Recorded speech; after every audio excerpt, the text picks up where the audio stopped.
Hey, welcome. If you are new here, my name is Ace Noguera, and on this channel we cover a wide range of video and photo topics. So if that is something you are interested in, go ahead and subscribe. Now let's go ahead and get into this video.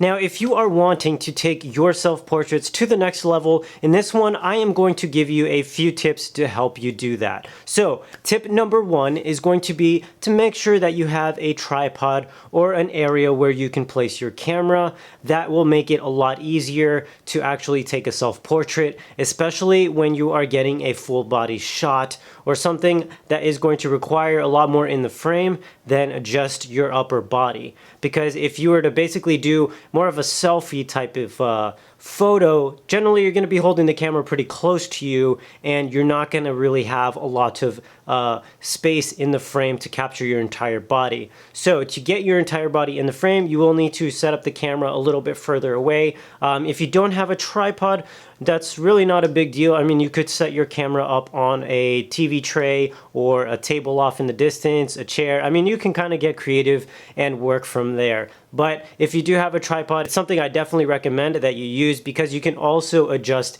its angles, its pan, and its tilt, which will allow you a lot more freedom and creativity when you go to take your shot. Now, another really cool tech piece that I use a lot in my photos is a remote right here. I actually use it a lot for my videos, and what this allows me to do is remotely control the camera from a distance. So I could click this button and stop recording or take a photo and things like that. Just makes it a lot easier, because if you do set this camera up pretty far away while you are taking a self-portrait, chances are you're gonna have to kind of go back and forth to click that shutter button and then go and set up, and vice versa, and it just ends up wasting a lot of time. So if you have the means to actually get a remote like this that you can hook up to your camera, it's something I highly recommend you do, and it just makes the entire process of getting that really cool self-portrait a lot easier.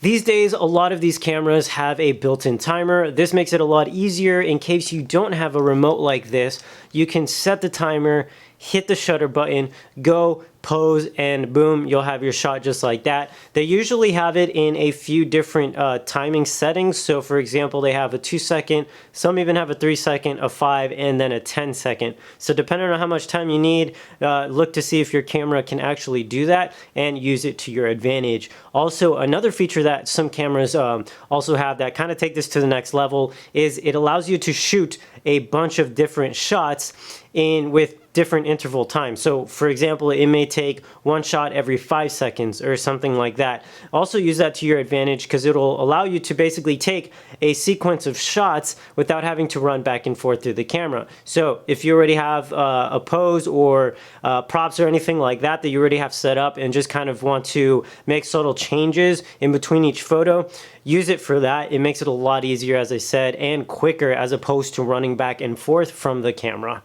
One of my favorite tips, especially while capturing just any image in general, is using your foreground to basically create a lot of depth to your photo. What I mean by that is, here I'll give you some examples, but essentially it is adding an object in front or very close to your lens without taking you out of the frame entirely. So it gives you a really nice depth of field look, and you can actually use this in a lot of different ways. I've used foreground to actually frame my shot, giving it a really nice different look, and this is something that you can easily do, especially while taking self-portraits. Something that I also have a lot of fun with, especially when I'm out and about taking self-portrait photos, is using reflections to your advantage. You can pretty much find these anywhere. They can be a car window, a storefront, anything like that. It just really allows you to get really creative because there's going to be a lot of other things in that reflection. So going back to that last tip that I said, which is kind of using foreground to frame your shot, the same thing applies to using reflections. You can actually use certain reflections to frame yourself in that shot. Well guys, that is going to wrap up this video here. I hope you found it insightful and learned some things that you can apply the next time you go out and shoot some self-portraits. If you did find it useful, please be sure to give us a thumbs up. It really does help our channel continue to grow. And with that said, I will see you all in the next one.